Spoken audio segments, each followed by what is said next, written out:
یہ کہتے ہیں کہ کوئی نکاح کر رہے تھے قاضی صاحب، انہوں نے دلہا سے صرف ایک بار قبول کروایا،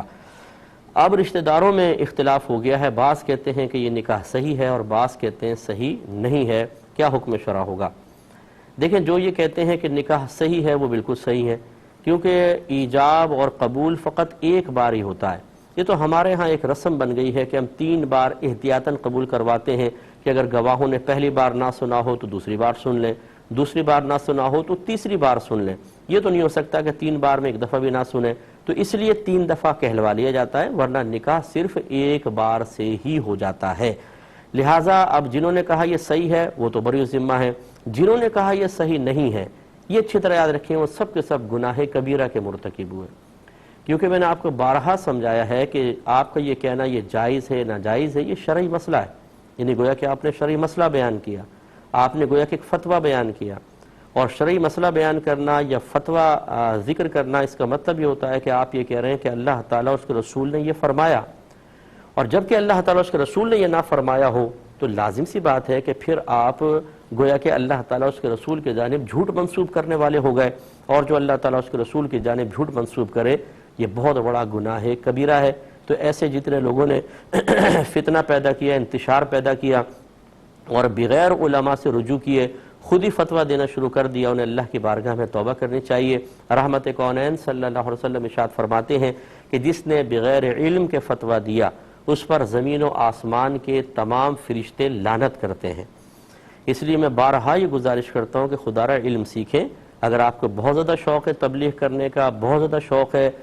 کسی بھری محفل میں چودھری بننے کا، تو پھر آپ باقاعدہ پہلے علم سیکھیے، پھر آپ اگر چلیں نمایاں جگہ پر بیٹھنا چاہتے ہیں تو اللہ تعالیٰ خود ہی آپ کو عزت عطا فرمائے گا، پھر آپ بیٹھ سکتے ہیں۔ لیکن علم بالکل بھی نہ ہو اور چوڑے ہو کے بیچ میں بیٹھ جائیں اور لوگوں کو الٹے سیدھے فتوے دیں اور ان میں انتشار فتنہ برپا کریں، ان کی شادیوں کو خراب کریں، یہ سب کا سب بے حد گناہ ہے، ایسے لوگوں کو توبہ کرنی چاہیے۔ یہ کہتے ہیں کہ صف کے درمیان میں بعض اوقات مسجد میں پلر آ جاتا ہے تو کیا حکم شرع ہوگا؟ دیکھیں، اگر رش زیادہ نہ ہو، مسجد میں گنجائش ہو، تو پھر اس صف کو چھوڑ دینا چاہیے، آگے صف قائم کریں، اور جیسے یہ پلر والی ہے تو اس کے پیچھے صف قائم کر لیں۔ یہ جو بیچ میں گیپ ہے یہ کوئی اس میں کوئی فرق نہیں پڑتا۔ یہ جو کہا گیا ہے کہ صفوں کے درمیان بہت زیادہ فاصلہ نہ ہو، وہ کہ جو بالکل مثل اجنبی لگے، ایک صف یہاں ہے اور ایک میل دور آپ نے قائم کر لی، اتنی دور پتہ نہیں چل رہا یہ، یا پھر بیچ میں شارع عام ہو، جیسے گاڑیاں رواں دواں ہیں، اس طرف امام اور کچھ لوگ ہیں، اور روڈ کے اس کنارے پر کچھ لوگوں نے صفیں باندھ لی، اب بیچ میں روڈ چل رہا ہے، تو یہ ان لوگوں کی نماز نہیں ہوگی کیونکہ یہ مکان جدا گانا ہو گیا۔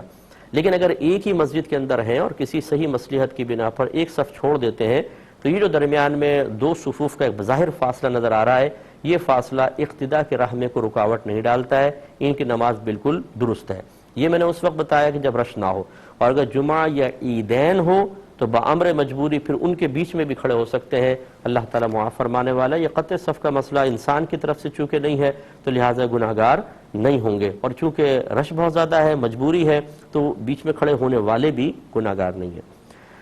یہ کہتے ہیں کہ یہ 12ویں کے اوپر بعض اوقات لائٹنگ وغیرہ کی جاتی ہے اور بہت زیادہ فضول خرچ کیا جاتا ہے، اس کا کیا حکم شرع ہوگا؟ دیکھیں، پہلے اچھی طریقے سے یاد رکھیے کہ فی نفسی ہی کسی بھی ذریعے سے خوشی کا اظہار کرنا جس کو براہ راست شریعت منع نہ کرتی ہو، یہ اصل میں حکم قرآنی پر عمل کی ایک صورت ہے۔ نبی کریم صلی اللہ علیہ وسلم نے اللہ تبارک و تعالیٰ کا پیغام ہم تک پہنچایا۔ اللہ تعالیٰ فرماتا ہے قل بفضل اللہ وبرحمتہ فبذلک فلیفرحوا، اے حبیب ان سے فرمائیے کہ انہیں چاہیے کہ اللہ کے فضل اور اس کی رحمت پر خوشی منائیں۔ وَأَمَّا بِنِعْمَةِ رَبِّكَ فَحَدِّثْ،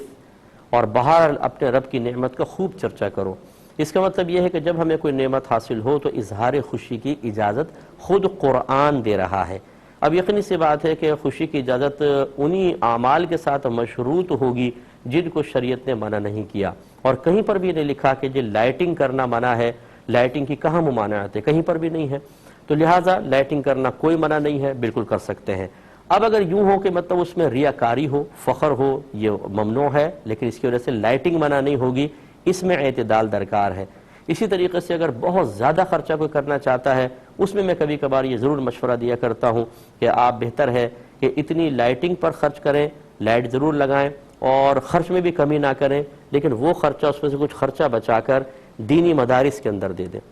کسی غریب طالب علم کو عالم بنا دیں، جو علماء تنگدستی کی زندگی گزار رہے ہیں ان کو مالی سپورٹ فراہم کر دیں نبی کریم کے نام پر، 12ویں کے ہی نام پر، تو انشاءاللہ عز و جل آپ کا پیسہ ایسے مقام پر لگے گا جو آپ کے لیے ثواب جاریہ بھی بنے گا۔ لائٹنگ کوئی ممنوع نہیں ہے جیسے میں نے عرض کیا، لیکن اگر آپ لائٹنگ میں 20 30 40 لاکھ لگا دیتے ہیں فرض کر لیں، تو اس کا آپ کو حاصل صرف اتنا ہے کہ نبی کریم کی خوشی آپ نے سیلیبریٹ کی، لوگ خوش ہوتے ہیں، جذبہ بڑھتا ہے، محبت بڑھتی ہے، اس کا انکار نہیں۔ لیکن اگر لائٹنگ بھی ہو اور ساتھ ہی کچھ پیسہ علماء پر، طالب علموں پر، دینی مدارس کے قیام پر، ان کے استحکام پر خرچ کیا جائے، تو میرے خیال میں وہ مقصد بھی حاصل ہو رہا ہے، اور یہاں پر دین کی بہت بڑی امداد بھی ہو رہی ہے۔ اور اللہ تعالیٰ کا فرمان ہے ان تنصروا اللہ ینصرکم، اگر تم اللہ کے دین کی مدد کرو گے تو اللہ تبارک و تعالیٰ تمہاری امداد فرمائے گا، تو انشاءاللہ مزید ہمیں بھی انعام ملے گا۔